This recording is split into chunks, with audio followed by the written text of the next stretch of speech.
केंद्र सरकार ने सांसदों के वेतन में 24% की वृद्धि को अधिसूचित कर दिया है।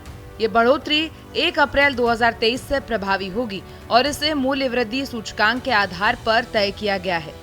संसदीय कार्य मंत्रालय द्वारा जारी अधिसूचना के अनुसार न केवल सांसदों के वेतन में वृद्धि की गई है, बल्कि बैठकों में भाग लेने पर भी मिलने वाले दैनिक भत्ते, पूर्व सांसदों की पेंशन और अतिरिक्त सेवा वर्षों के लिए दी जाने वाली पेंशन में भी बढ़ोतरी की गई है।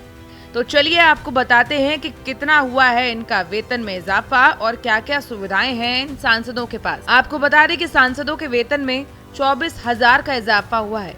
इसके साथ ही पेंशन भत्ता भी बढ़ा है। केंद्र सरकार ने सांसदों के वेतन और भत्तों में बढ़ोतरी की है और इसको लेकर अधिसूचना भी जारी कर दी गई है। सबसे खास बात है कि यह बढ़ोतरी 1 अप्रैल 2023 से प्रभावी होगी। वेतन और भत्तों में इजाफे के बाद सांसदों को अब 1,24,000 रुपए मिलेंगे। इससे पहले सांसदों को 1 लाख रुपए मिलते थे। इसके साथ ही पूर्व सांसदों की पेंशन को 25,000 से बढ़ाकर 31,000 कर दिया गया है। वहीं अब सांसदों का दैनिक भत्ता बढ़ाकर 2,000 से 2,500 कर दिया गया है।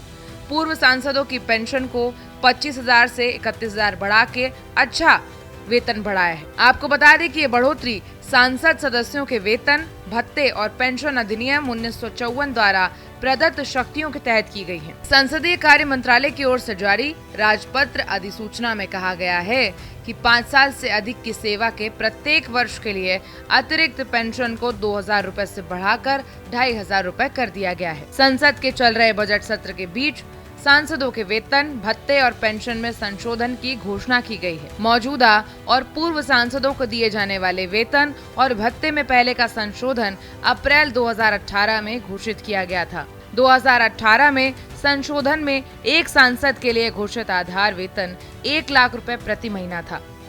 इस राशि को निर्धारित करने का उद्देश्य उनके वेतन को मुद्रास्फीति की दरों और जीवन यापन की बढ़ती लागत के अनुरूप लाना था। वहीं 2018 के संशोधन के अनुसार सांसदों को अपने कार्यालयों को अद्यतन रखने और संबंधित जिलों में मतदाताओं के साथ बातचीत करने की लागत का भुगतान करने के लिए निर्वाचन क्षेत्र भत्ते के रूप में 70,000 रुपए का भत्ता मिलता है। रिटायरमेंट के बाद सांसद को हर महीने लगभग 20 से 25,000 रुपए पेंशन मिलती है।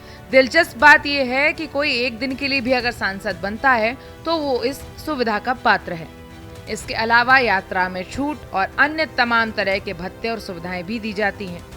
इसके अलावा पेंशन में हर साल बढ़ोतरी भी होती है। अगर सांसदों की बात करें तो राज्यसभा और लोकसभा को मिलाकर तो लोकसभा के कुल सदस्य 545 होते हैं, लेकिन वर्तमान में 543 हैं। ये 543 सदस्य निर्वाचित हैं जो सीधे जनता द्वारा चुने जाते हैं। 2 राष्ट्रपति द्वारा नॉमिनेट किए जाते हैं और इनका कार्यकाल 5 साल का होता है। अगर राज्यसभा के सदस्यों की बात करें तो कुल सदस्य 250 होते हैं और वर्तमान में 245 हैं, जिनमें की 233 निर्वाचित सदस्य सीधे विधानसभाओं द्वारा चुने जाते हैं। राष्ट्रपति द्वारा 12 सदस्यों को नामित किया जाता है।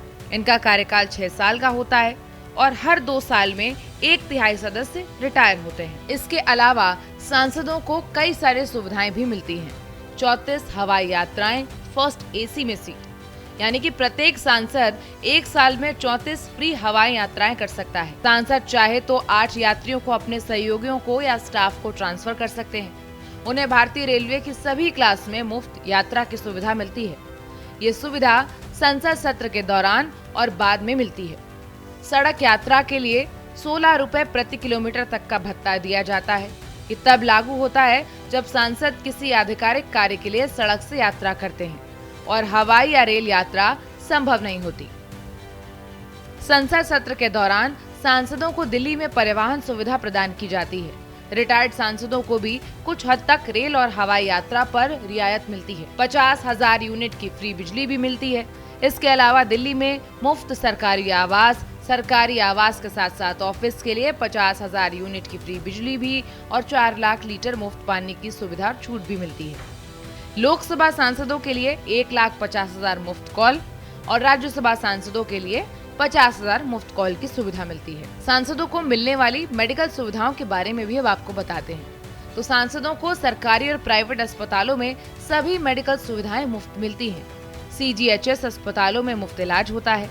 अगर किसी बीमारी का इलाज देश में संभव नहीं है तो सरकार विशेष अनुमति के तहत विदेश में इलाज के लिए खर्च दे सकती है। सांसदों को पद छोड़ने के बाद भी CGHS के तहत मेडिकल सुविधा मिलती रहती है। पूर्व सांसदों और उनके जीवन साथी को भी मुफ्त इलाज की सुविधा मिलती है। सांसदों को सरकारी गाड़ी, रिसर्च, स्टाफ असिस्टेंट्स की सुविधा और संसद की कैंटीन में सब्सिडी वाली दरों पर भोजन भी मिलता है। तो आपकी क्या राय है इस पर, हमें कमेंट बॉक्स में जरूर बताएं।